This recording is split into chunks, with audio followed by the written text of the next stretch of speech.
आज Doubtnut app download करें। Doubtnut पर अपने सभी गणित, रसायन विज्ञान, भौतिक विज्ञान और जीव विज्ञान के डाउट्स का करो सफाया।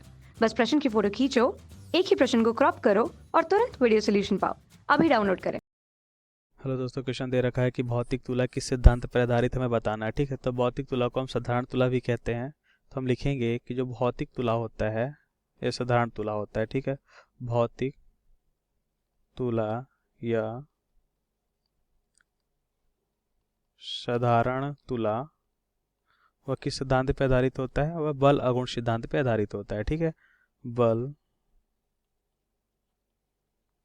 अगुण सिद्धांत पर आधारित होता है। ठीक है, आधारित होता है। अब हम बात कर लेते हैं एक डायग्राम से इस कहानी को कैसे समझा जा सकता है। ठीक है, देखिए एक डायग्राम दिखाते हैं। हम देख जानते हैं कि जो भौतिक तुला साधारण तुला होता है कुछ इस तरह से होता है।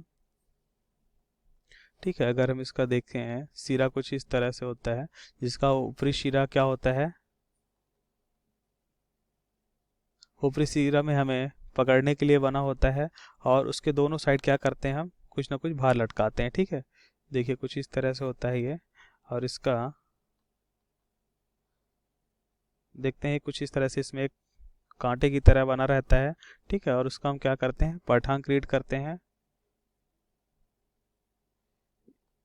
ये कुछ इस तरह से, ठीक है, और इस पे पकड़ने के लिए कुछ बना रहता है।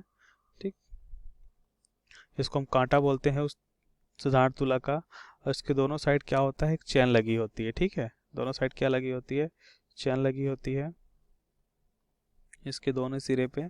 अब क्या होता है, ये होता है साधारण तुला कुछ इस तरह का होता है। ठीक है, अब हम क्या करते हैं, देखिए इसके दोनों साइड में क्या होता है, एक भार रखने के लिए होता है, एक हम कोई इसे वाट बोलते हैं। ठीक है, तो या बोल सकते हैं कोई भार रखते हैं, तुलनात्मक भार रखते हैं, और एक साइड जिस वस्तु का भार मापना होता है हमें उसको हम रखते हैं। ठीक है, तो इधर हम लिखेंगे तुलनात्मक भार होता है ये,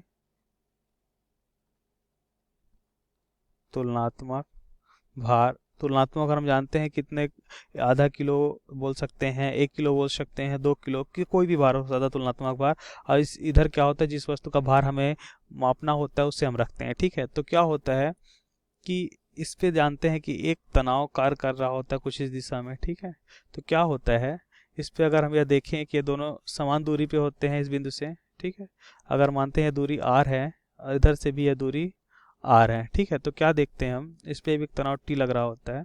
अगर हम देखते हैं कि यह जो बोल सकते हैं इसका जो कांटा है इस तराजू का, वह क्या है, बिल्कुल एक सिधाई में है, ऊपर की ओर है। ठीक है, तो इस स्थिति में हम क्या देखते हैं कि इस पे जो लगने वाला बल अघूर्ण होता है वह क्या होता है, समान होता है। और कैसे होता है, देखिए बल अघूर्ण की गणना करते हैं हम, बल आघूर्ण। ठीक है, बल आघूर्ण के अंत क्या होता है, बल और दूरी के गुणनफल को, या लंबवत दूरी होती है उनके गुणनफल को हम बल आघूर्ण कहते हैं। ठीक है, तो यहाँ पर हम क्या देखेंगे, यहाँ पास हम देखेंगे अगर हम बल आघूर्ण इस बिंदु पे निकालते हैं, बिंदु ओ पे निकालते हैं, हम क्या देखते हैं कि टी गुणा, देखिए जो टी है तनाव है या बल बोल सकते हैं, तनाव बोल सकते हैं। ठीक है, ये किसकी वजह से आता है, ये आता है इस भार की वजह से।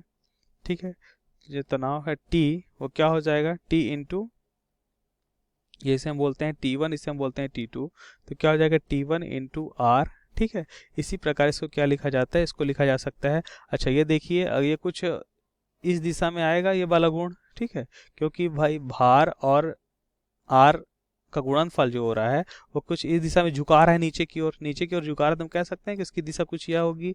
ठीक है, तो इसको हम कह सकते हैं कि यह कैसा है, क्लॉकवाइज है। इसको हम लेते हैं, अगर पॉजिटिव लेते हैं, क्या लेते हैं, पॉजिटिव लेते हैं। इसी प्रकार हम देखते हैं बिंदु ओ पे, बिंदु ओ पे देखते हैं अब T2 की वजह से, तो क्या देखते हैं कि T2 गुणा आर हो जाएगा।